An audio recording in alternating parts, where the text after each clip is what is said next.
আল্লাহ আসেনি না নাই?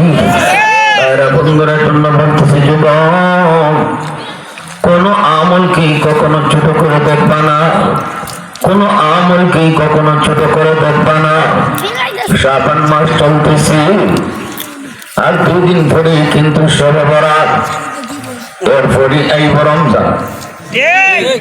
রমজান আমাদের একদম দ্বার প্রান্ত, পবিত্র মাস রমজান একদম কাছাকাছি। যে মাস আসার 2 মাস আগ থেকে রাসূল আল্লাহর কাছে শুধু দোয়া করতেন, আল্লাহুম্মা বারিক লানা ফি রাজাব ওয়া শাবান ওয়া বাল্লিগনা রমাদান।